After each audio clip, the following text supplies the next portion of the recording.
ஆண்டவர் இயேசு கிறிஸ்துவில் மிகவும் பிரியமான மிக்கேல் பட்டி பங்கு தந்தை அருள்பணி இன்னசென்ட் அவர்களே, அன்பார்ந்த அருள் சகோதரர்களே, அருள் சகோதரிகளே, அன்பார்ந்த மிக்கேல் பட்டி பங்கின் நம்பிக்கையாளர்களே, அன்பார்ந்த குழந்தைகளே, எத்தனையோ முறை பூண்டி மாதா கோயிலுக்கு போகும்போது சிறு பிள்ளையாக இருந்ததிலிருந்து இந்த வழியாக கடந்து போயிருக்கிறேன். ஆனால் ஒரு தடவை கூட இந்த கோயிலுக்குள் நுழைந்ததில்லை, திருப்பலியும் நிறைவேற்றியதில்லை.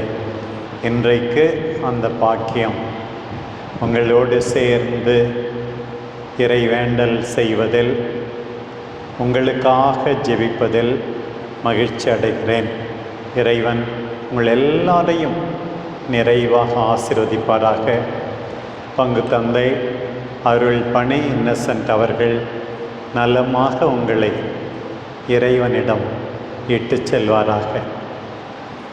பிரியமானவர்களே, நம்முடைய வாழ்க்கையில் எவ்வளோ நல்ல மனிதர்களை பார்க்கிறோம், விவிலியத்தில் பார்க்கிறோம். அவர்களால் நாம் பயனடைகிறோம், அவர்களிடமிருந்து நாம் கற்றுக்கொள்கிறோம். இன்றைக்கு ஆகஸ்ட் மாதம் 1 தேதி, ஒரு புதிய மாதத்தை நாம் தொடங்க சித்தமான இறைவனுக்கு நன்றி கூற வேண்டும். சென்ற மாதம் எவ்வளோ பேர் இறந்திருக்கிறார்கள், இறைவன் இன்னும் நம்மை உயிராய் விட்டு வைத்திருக்கிறார். இந்த 1 தேதி அன்று திரு அவை புனித அல்ஃபோன்ஸ் மரியர் லிகோரியாரை நினைவு கூர்ந்து கொண்டாடுகிறது. இவர் 91 ஆண்டுகள் உயிர் வாழ்ந்தார். நம்முடைய பங்கு தந்தை பல முறை அருள் பணிக்காக சென்ற ஊருக்கு பக்கத்தில்தான் அவர் அதிகமாக வசித்தார். நாப்போலி, நேபிள்ஸ் என்ற பட்டணத்துக்கு பகுதியிலே 16 வயதிலேயே திரு அவை சட்டத்திலும் உலக சட்டத்திலும் முனைவர் பட்டம் பெற்றவர். பிறகு மனம் மாறி ஆண்டவருக்கு தம்மையே அளிக்க வேண்டுமென்று அவர் குருவானார். குருவாகி ஒரு சபையை ஆரம்பித்தார். ரிடம்ட்ரிஸ்ட் என்று கேள்விப்பட்டிருப்பீர்கள். உலக இரட்சகர் சபை. அந்த சபையின் குருக்கள் எல்லா இடங்களிலும் அதிகமாக போதிக்கிறார்கள். ஆங்கிலத்தில் அவர்களுக்கு அடைமொழியாக CSSR என்று சொல்வார்கள். அந்த சபையையும் தோற்றுவித்தார். அவர் நாம் எல்லாருமே புனிதராக முடியும் என்று கற்றுக் கொடுத்தார். குருக்கள், அருள் சகோதரிகள் மட்டுமல்ல, எல்லா பொதுநிலையினரும் புனிதராக வேண்டும். புனிதராவது எப்படி? நாம் எல்லாரும் இயேசு கிறிஸ்துவை அன்பு செய்தால் புனிதராக முடியும். நீங்கள் அன்பு செய்ய வேண்டும், நானும் அன்பு செய்ய வேண்டும். அதுதான் புனிதராக இவர் காட்டிய வழி. அதுதான் ஆண்டவரை நாம் அன்பு செய்ய வேண்டும். ஆண்டவர் இயேசு பேதுருவை பார்த்து கேட்டார். உயிர்த்த ஆண்டவர் உங்களுக்கு தெரியும், 3 முறை கேட்டார். யோனாவின் மகனாகிய சீமோனே, நீ எல்லாரை விட அதிகமாக என்னை அன்பு செய்கிறாயா? நீ எல்லாவற்றை விட, நீ அன்பு செய்வதை விட என்னை அதிகமாக அன்பு செய்கிறாயா? சில பேருக்கு பணம், நகை, வாகனம், வீடு, இது மேல்தான் பற்று இருக்கிறது. மற்ற மனிதர்கள் அன்பு செய்வதை விட நீ அன்பு செய்கிறாயா என்று கேட்டார். அவர், ஆம் ஆண்டவரே, நான் அன்பு செய்கிறேன் என்பதை நீர் அறிவீர் என்றெல்லாம் சொல்லும்போது, அப்படின்னால் நீ என்ன செய்ய வேண்டும்? உன்னிடம் ஒப்படைக்கப்பட்டவர்களை பார்த்து கொள்ள வேண்டும் என்று சொன்னார். ஆண்டவரை அன்பு செய்கிறேன் என்று சுலபமாக சொல்லிவிட்டால் போதாது. பிரியமானவர்களே, அப்பா அம்மாவை, உடன்பிறப்புகளை, தாத்தா பாட்டியை, துன்புறுவோரை, தேவையில் இருப்பவர்களை நாம் அன்பு செய்து காப்பாற்ற வேண்டும். புனித அல்ஃபோன்ஸ் லிகோரியார் இதைத்தான் சொன்னார், அன்பு செய்யுங்கள் ஆண்டவர் இயேசுவை என்று சொன்னார். அப்போது நீங்கள் புனிதராவீர்கள் என்று சொன்னார். இன்னும் ஒன்று அவர் மிகவும் வலியுறுத்தியது, நாம் எல்லாரும் ஜெபிக்க வேண்டும். சில பேர் சொல்லுவாங்க, எனக்கெல்லாம் ஜெபிக்க யாரும் கற்றுக் கொடுக்கல, இறைவேண்டல் செய்ய தெரியாது. ஜெபம்னா என்ன? ஆண்டவரோடு பேசுவது ஒரு பக்கம், ஆண்டவர் பேசுவதை கேட்பது இன்னொரு பக்கம்.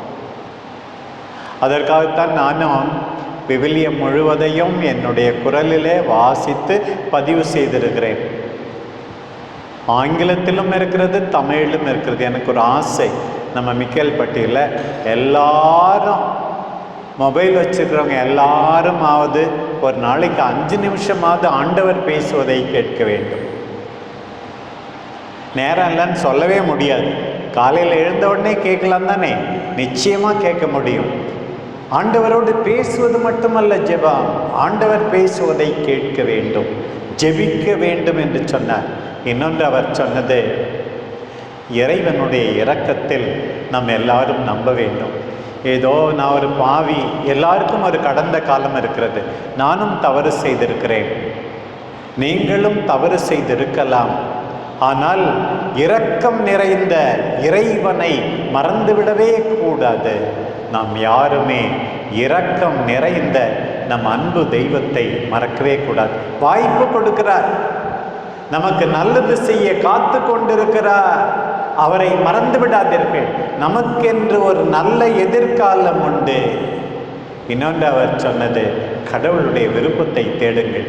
ஒவ்வொரு திருப்பலிலும் சொல்லுகிறோம், ஜெபமாலையின் போது சொன்னோம் கர்த்தர் கற்பித்த ஜெபத்தை. அந்த கர்த்தர் கற்பித்த ஜெபத்தில் என்னை பொறுத்த மட்டில் முக்கியமான பகுதி, உம்முடைய விருப்பம் விண்ணுலகில் நிறைவேறுவது போல மண்ணுலகிலும் நிறைவேறுக. ஆண்டவரே, உம்முடைய விருப்பத்தை நான் நிறைவேற்றுவேன் என்றுதான் ஜெபிக்கிறோம். அதுதான் கெத்செமனி தோட்டத்து ஜெபம். புனிதமிகு நற்கருணையை உட்கொள்ளும் முன் நாம் சொல்ல வேண்டிய ஜெபம். பாருங்கள், இறைவனின் விருப்பத்தை தேட வேண்டும். அப்புறம் நான் ஏற்கனவே ஆண்டவருடைய வார்த்தையினுடைய முக்கியத்துவத்தை பற்றி சொன்னேன். இன்னும் 2, நம்ம கத்தோலிக்கர்னா, அன்பார்ந்த மக்களே, அன்பார்ந்த குழந்தைகளே, என்ன அர்த்தம் தெரியுமா? We have to love the Eucharist, love Mother Mary. நற்கருணையை அன்பு செய்ய வேண்டும். புனிதமிகு நற்கருணை இந்த 7 அருள் அடையாளங்களிலே உச்சியானது, உன்னதமானது. அப்படின்னா என்ன? திருப்பலியில் பக்தியோடு பங்கெடுக்கணும், அங்கே ஓடக்கூடாது, மற்றவர்களை ஓட விடக்கூடாது, பக்தியோடு பங்கெடுக்க வேண்டும், தகுதியோடு ஆண்டவரை உட்கொள்ள வேண்டும், தாழ்ச்சியோடு ஆண்டவரை ஆராதிக்க வேண்டும். 3 கடமைகள் புனிதமிகு நற்கருணையை பொறுத்த மட்டில். நான் திருப்பலியில் அடிக்கடி பங்கு கொள்கின்றேனா? பக்தியோடு பராக்கில்லாமல் பங்கு கொள்கின்றேனா? உண்மையாகவே ஆண்டவருடைய இரக்கத்தை நாடி மன்னிப்பு கேட்டு தூய்மையான உள்ளத்தோடு ஆண்டவரை தேடுகிறேனா? ஆண்டவரை கோயிலில் நுழைந்து ஆராதிக்கின்றேனா? ஆண்டவரை பார்த்தால் மென்மையாவும் கனிவாவும் தாழ்ச்சியோடு இருப்போம். அவர் சொன்னார், இறுதியாக அன்பு தாய் அன்னை கன்னிமரியாவை தேடுங்கள் என்று சொன்னார். தந்தை இன்னசென்ட் சொன்னார், இன்னும் கொஞ்சம் பேர் வந்திருப்பார்கள், இன்றைக்கு முதல் சனிக்கிழமை மாதாவை தேடுகின்ற நாள், அருகில் இருக்க பூண்டி மாதா கோயிலுக்கு நிறைய பேர் போயிருப்பார்கள் ஆயரே என்று அவர் சொன்னார். மாதாவை தேட வேண்டும், நம் எல்லாருக்கும் தாய் அந்த தாய். இதெல்லாம் அவர் சொன்னது பாருங்கள். இதை தாண்டி நேரத்தை நல்ல விதமாக பயன்படுத்துங்கள் என்றெல்லாம் சொன்னார். ஒவ்வொரு நாளும் என் பிரியமான சகோதர சகோதரிகளே, இறைவன் போடுகின்ற பிச்சை பாருங்கள். எவ்வளோ பேர் நம்மோடு இல்லை. நான் கூட பல முறை இறந்து போயிருக்க வேண்டும், விபத்தில் இறந்து போயிருக்க வேண்டும்,